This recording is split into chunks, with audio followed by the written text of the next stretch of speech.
outskirts. Yeah. Well, I guess we'll get to people. Let them know. We literally just recorded this episode. Yeah, we just recorded this episode. So it's not a different day. We're not dirty. Yeah, we not. I promise. It's the same. I changed my outfit. It's literally, this is... He don't, though. Nah, we're not going to do that. We're not going to do that. This is literally, like 15 minutes after the last episode. This can be a little... With Tori. It was a great one. Hope it blessed you guys. Yeah. A little exclusive, maybe. Just something a little quick. Nothing crazy, honestly. Nothing crazy. But I think what you said, you talk about what it means to lead. Yeah. And I think we both can talk about that from like a standpoint of being in it, but also from a standpoint of,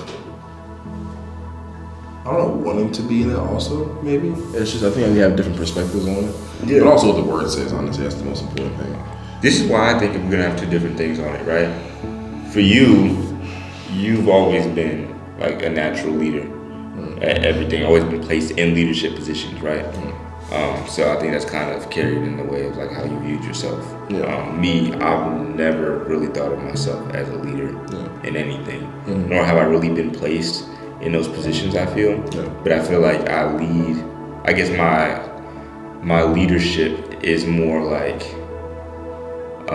understated, if you would say, like it's less like in your face. I guess like it's more like, I don't know, I just do, and then people, I guess, follow without me realizing it, without it being intentional.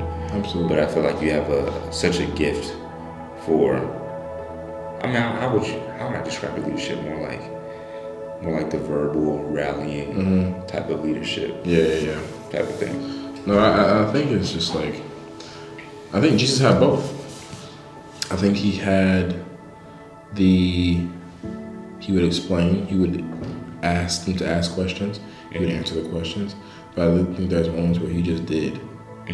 Like, all right, he called them out to the sea, knowing the winds and waves are going to come, right? And he went up to go pray with the Father. He just led them out and just said, hey, go do this, right? And I don't know, it's just the way that Jesus like sometimes lead, it was just like what you're saying, you just do it. And they follow. What would be your definition of leadership though? Mr. Definition guy, as you always say. Definition of leading. I think it is I think leading is it. I find leading comes even before we do or say anything. I think it is a mindset. I think it's somewhat of humility to be able to. When you're leading, I feel like you're leading by example, right? Or you're leading by kind of rallying people together to say, hey, this is what we're going to do. And then we go out and do it, right? I think in both, there's a sense of humility or a sense of, okay, I'm going to be the trial and error type when it comes to, like, hey, I'm going to go out and do this. I'm going to go out and do this, right, by example. And if it doesn't work, it doesn't work type thing. So I feel like there's a sense of, like, humility that comes into leading. I can't think of, like, an exact definition, obviously, other than looking it up. Why don't look it up? See I mean, I will, I wanted to, let me see. See what you come up off the top of your head. Let me see. Lead. That's. Let's see.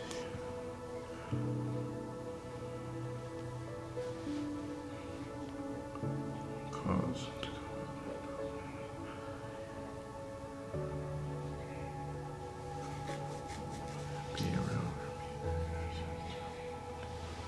I guess I'll ask you this question. Okay. Where do you feel like in this season of your life are the biggest areas in which God's called you to lead? I think my marriage will always be one.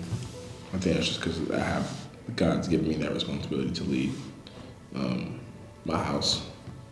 So I think that's obviously one of the things that God is still teaching me to do. and I'll kind of go into depth of each one, but I would kind of name them first. But I think it would definitely be marriage-wise. And I think also, I think at work right now, he's having me lead or be an example of what it is to be Christ-like in the aspect of like just doing it, kind of like what you were saying. Like there isn't many conversations that happen, but there is more of like I make deliberate decisions that contradict the way that like the workplace kind of goes, to where it makes it very uncomfortable for people, where it's like either like, okay, why is he doing this type thing. And I've had people ask me questions on why I do certain things, and then I explain to them afterwards. But I feel like he's kind of like, okay, cool, I need you to lead this, right? And it's very unpopular. I think that's one too. I think right now those are the two big things I would say, and both of them have been challenging, just because one of them, like marriage-wise, right? The way I lead myself sometimes is I don't show grace to myself. So sometimes I will allow that to overflow into my marriage, or overflow into workplace, where I expect perfection. Like I expect perfection from myself, which isn't realistic in any of those areas. Right. So I think especially in marriage, I feel like I expect perfection, right, from both parties. But it's like the Lord's like showing me, hey, He's highlighting pride in my life. Like we're talking with Hannah this morning, like that I feel like when we ask, or God asks questions, He's highlighting things that we need to work on. And I feel like that's one thing that He's been highlighting. It's like, hey, the way I lead, even if Jesus is showing me grace, the way that He leads, how can I not expect the same thing from others and not give them the same grace that's being applied to me? So I think that's a showing grace and walking it out in leadership is what the Lord's kind of been showing me. So, yeah. What about you? Man, I think that's a little harder of a question for me to answer, because like I said, I never really feel like I'm a leader in anything. I kind of like feel like God directs things that He wants me to do, and I'm just kind of playing my part in God's will. So I never feel like I'm at the head of anything in my life. Yeah. But with that being said, I know there's different areas, if I can think back, where I think I'm called to be a leader, that I necessarily haven't yet, or maybe I've neglected the responsibility. Or maybe, me not recognizing different areas where God maybe wanted me to take more of a leadership position, but, I've kind of pushed that away due to my comfortability and my norms of different ways that I'm used to behaving, where I can get into my mindset of kind of tunnel vision and, it just being about what I have going on. But I think now, especially as I'm getting older, and like I know you mentioned marriage and stuff like that, and God has that in my future. There's going to be, some very heavy responsibilities concerning that. So I think for me, it's more of now I'm being on the lookout for different opportunities where I can exercise leadership in a more direct way, whether that's, different ways that I foster, personal relationships with, friends or coworkers, or, maybe in different group settings where, where I'm used to kind of going with the flow, I can kind of, in maybe subtle ways, take more different leads on different things, just to get in the practice of, I guess, more direct leadership. Because I know, like you said, Jesus did both. So for me to, I guess, discredit the other side of different types of leadership just because, it hasn't been my pattern, I would be disingenuous to the way that God has kind of created us to operate when we're called to be disciples of Jesus' way and not our way. Yeah. No, I think it's interesting. I think for me, like you said, it has been like a rallying of the troops type. Like, I like to, bring people together, right, and say, hey, this is what we're going to do. I think the Lord's even been challenging me on, don't say it, do it. And I think he's breaking down my ego. Because when you have a person who is used to rallying up the troops and being in front of people, the ego can start to creep in. But like it's like, when you're fasting, where it says scripture where you fast, don't tell anybody that you're fasting. Yeah. Don't scream and say, "Oh, I'm fasting, I'm hungry." No, just go behind closed doors and fast. And I think that's where the Lord's been showing me. It's like, okay, Cam, you're used to it, right? And that's fine in that season. But the season now, I want you to just lead and just do it. And people are going to see you do it. And those are when the conversations are going to happen. You think it's possible to lead from the back? Absolutely. I think it is, and I think we have to learn how to steward our leadership. I like the sound of that, but I'm curious to know what you mean by that. Kind of like, conversation we've had, and I won't go into depth about, but stewarding our moments, right? Moments, yeah. Stewarding our moments, Factual. but not using that as stewarding our leadership. Stewarding our moments, like, stewarding our money, right? So being diligent, being cautious. So being aware, okay, Lord, where are you asking me to lead in my life?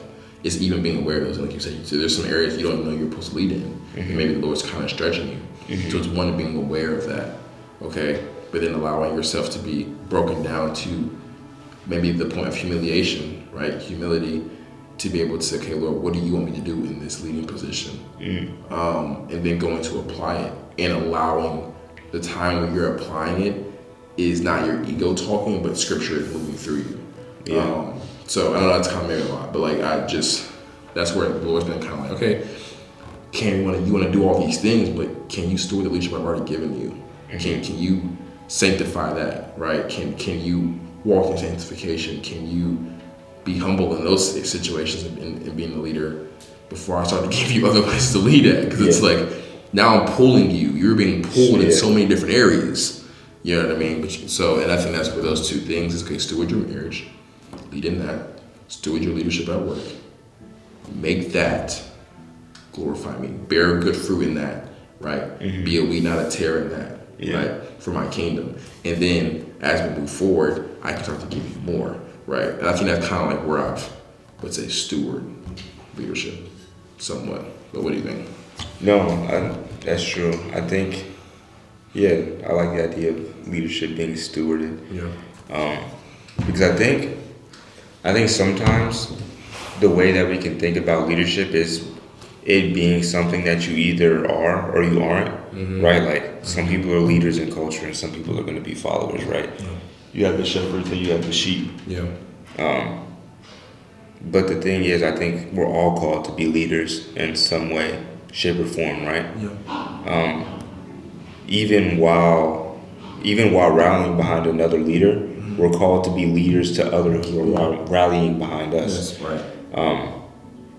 So I think that's a good way to think about it, because I think, like I said, for me, when I'm in my tunnel vision mode, right, I never think about the people who are rallying behind me, because I'm thinking, okay, we're all following behind this one. But I'll ask you, who in your life has been, I guess, the most influential leaders to you, and why, and what qualities made them the most influential leaders in your life? We already know one of them. Your pops. Yeah, my dad, absolutely. For him, it has been doing it, less talking, and it's crazy to say, right? It's my dad, he's a yapper. So, but it's doing it. It's the, in the house we had, for a while, I always give this to review, but like in the house we had, it was my room, my dad's room, and the bathroom. But I had to pass his room to get to the bathroom, right? So every morning I wake up, he has a little light clicked on, he's reading 4:35 o'clock in the morning every single day, like clockwork. So that kind of stuff, first it was like, okay, it's mad early, bro, like why are you up? To, okay, well, hey, Dad, I'm gonna come in for the game. Hey, what are you reading? to, hey, that was what you're reading today, and I'm sitting there by his desk and he's explaining to me what he's reading and what the Father is showing him, and it's just gradually showing me leadership by just doing it. Mm-hmm. Yeah, he didn't get you up. He didn't say, Cam, right. That's what you need to do. You know, but and as I started to show interest, that he started to talk more. Mm-hmm. But it was first the months and maybe years of me just seeing him do that, where I think it was very influential in my life. Where it's like, okay, Cam, I've shown you. Your father just did it. Now I'm calling you to just do it. Mm-hmm. And just by doing it, it will open the doors for people to start asking questions. And that's where the scripture you were reading, mm-hmm. the fasting you were doing, can now be implemented in their life. Because if you're so focused on trying to show people what the Lord's been showing you and not actually walking out what God's been showing you, are you stewarding it? Is it here or is it here? Right? We're talking about, we're trying to make it stretch and make it long and sound good, or is it actual depth to what I'm doing? Right. Yeah. So I think that for my father was that. Also,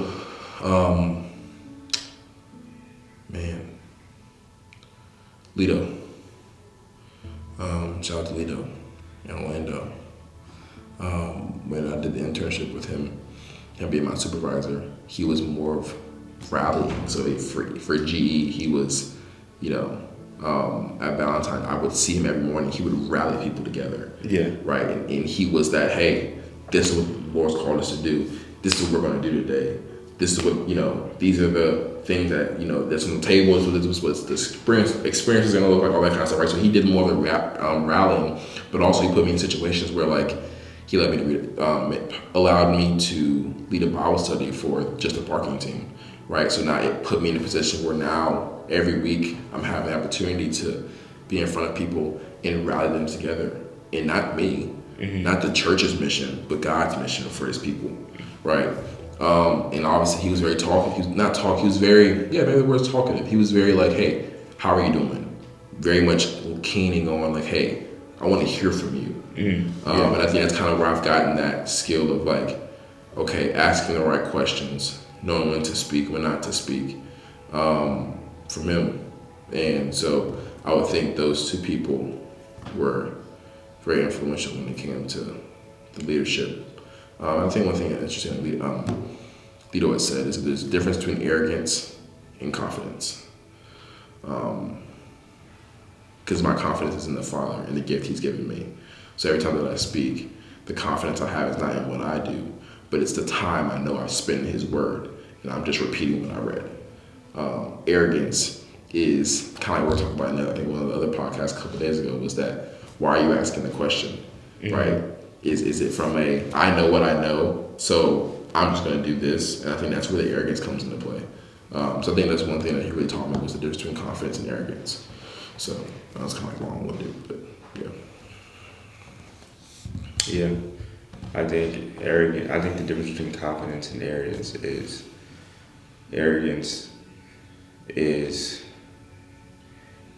appears like confidence, mm-hmm.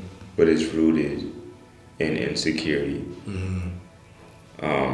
But true confidence is the result of your insecurities, of you being comfortable with your insecurities being shown in a way where you feel like it doesn't disqualify you. Yeah. So I guess what I mean by that is, like, when you think about, the people who are true leaders, right? I feel like it's easier to rally behind somebody who can show their weaknesses versus the person who seems like they have everything all together, mm-hmm. right? Mm-hmm. Which I think is one of the main reasons why, Jesus had to come down, as a human, is to lead in that way, to connect with his people. He had to show the same level of vulnerability, right? And go through the same weaknesses to realize, that we're in the struggle together, that he's in it with us. Mm-hmm. That's good, bro. Like, we have high priest. Bro, that's literally what I was about to say. That's what I was thinking when you said that. Okay, go ahead. I'll let you finish it. No, this is a high priest who is able to sympathize with our weaknesses, and it's like that's what leadership is about. Is he went through that fasting, right? He's been through those tests where it's like, man, he says it's hard to follow a leader that hasn't been through anything. Yeah. But it's easier to follow a leader that's been through the same things you've been through and has conquered and is conquering, right? And knows and has the tools to do that. And I think even a perfect example of arrogance and confidence is Saul and David. Yeah. Saul was ordained by people. David was ordained by God, right? Even when you looked at who the people picked was Saul, Samuel said, I don't want a king, I want you to be my king. And God said, no, you give them what they want, but it comes with this, right? And as they say, okay, cool, y'all want to work it within this, I'm going to ordain somebody, David. And you could see like just the acquiring that he did. Right. Acquiring God, But then God, Saul acquiring was God. like, what was the reason why he had beef with David was due to Saul's own insecurities. Exactly. That's the whole point. Exactly. But I think like even through the season that I've been in with, walking out this apprenticeship that I've been in, we've had opportunities to hear from a lot of different leaders in different departments, right? To kind of, speak to us and give us wisdom, and some I relate to more than others, but the ones that I find I relate to are the ones who are open and honest about, the real life struggles of what it looks like to, walk out the things that they're telling us, right? You're having people who are like, oh, this is what, to get to where I got, this is what you have to do and this is how I did it and stuff like that. And it's very like, step by step, just do this, just do this, just do this, and, you'll get here. And I'm like, okay, that's cool and good to know, I'll take that and, strive to do that. But, the ones that I really like hold on to are the ones who are like, look, this is what I'm at. But, to get here, I had to go through this and, I didn't do this right, but it led me to doing this and, I didn't do this right, but I was still able to do this. I'm like, dang, this person like, really went through it. But it's through that vulnerability of like, seeing the imperfect person and how God is able to work that. I'm like, that's the person I can get behind because not only are they where they are because they were able to get over themselves, but I can trust that this person will see me in the same situation and be able to sympathize with me being weaker in different areas because they were weaker in different areas.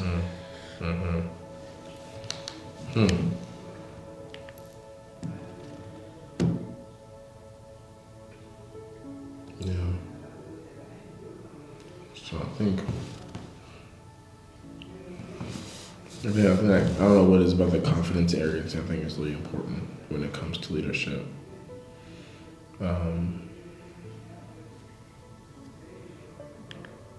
Yeah. What did Paul say? In Romans, when it came to like All of it? Huh? I said all of it. Right? Literally all of it. Yeah, but I boast in my weaknesses. Yeah. But also he said something in Romans 2 I think was really interesting. Is the people who are weak, may they boast in their high position. I think that's so interesting. Is that people who are in a quote unquote from a culture standpoint in a weaker situation, in a weaker spot, they might boast in their high position. Yeah. And I think that if we are constantly at a place, First shall become last. right, spiritually, our heart posture, mentally, to be able to lessen ourselves for the Father, so that we might lessen, to lessen ourselves, so that He might be uplifted, right? If we are constantly able to do that, leading is so much easier because the pressure that comes with it, we now put on Him. Yeah. So the pressure to lead is now, okay, Lord, you've given me this responsibility. This is what comes with this. So it's like, okay, the position is given to me. The pressure is given to Him. And as we give the pressure to Him, He's able to, give us back the wisdom, the provision, the ideas, right, to do what's called to lead in whatever position we're in. Yeah. And yeah, I think that goes back. I mean, going back to the Saul and David thing, like it's the perfect reflection of that, right? Saul, all his insecurities and issues and stuff that he was dealing with was based off of how he thought the people were gonna, how he thought the nation and the people were his sole responsibility, and he had to be the one to figure everything out and make the way, right?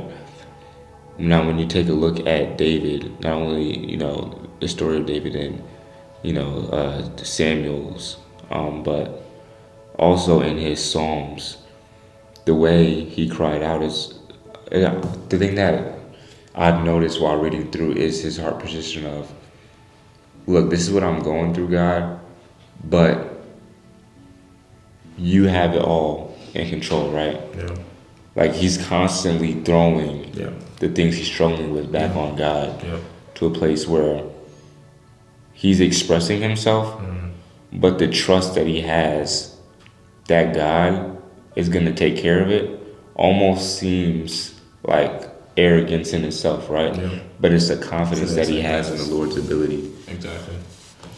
Yeah, no, that's good. Yeah, that was off the whim. Yeah. So I think if you're in a position of leadership, if it's marriage, if it's relationships, if it's dating, right? Because leading into marriage don't just start when you get married. You need to be able to lead in your relationship that you're in right now, Gotcha. right? And also be allowed the space to lead too. Even relationships. Sometimes when you have two people who are used to being on top, there has to be submission, right? I'm not gonna get into that, but whatever places you're in, where God's called you to lead, make sure that you're stewarding them well, right? You're knowing where to go, what to do, what to apply, and how to apply it. That uplifts His kingdom, that brings fruitful, things to the kingdom of God. But also, what we were saying about like confidence and arrogance, learning to, little ourselves and have more confidence in the work of God than the work of us. Yeah. Because our work is limited, and when we're limited, and we accept that, it's so much easier to allow Him to do the things that He wants to do. And that's the thing, bro. That when you're leading, there's so many goals and ideas you have for what you're leading. God can meet those things if we just allow Him to do that. The things we try to do in our own hands, we're never going to get to because we physically can't do it ourselves. Like the one things we want and desire for the kingdom as leaders in whatever aspect of our lives, God can do that times 10 if we just allow Him the space to do it. In ways we didn't even imagine. Right. So so for all leaders out there, steward your leadership. Don't ask for too much. Student where the Lord was in your hands. Exactly. Where was in your hands. I think God's called us, again, back to the ministry of reconciliation. God has allowed us, what does it say in Romans? It says that the world is waiting for the people of God to take their place. That's crazy. Imagine if we were to lead and be stewards of our leadership in the country we live in right now. Well, how much would our world change if we steward our leadership? The world is waiting. God gave it to us first. He's given us look at Adam and Eve. He gave Adam the garden to steward, to name all the animals. Right. Off rip. So why do we think we don't still have that responsibility? Life and death is in the power of the tongue. He's given us the power. So, yeah, that's it. Yeah. You good? Peace. All right, guys. Peace.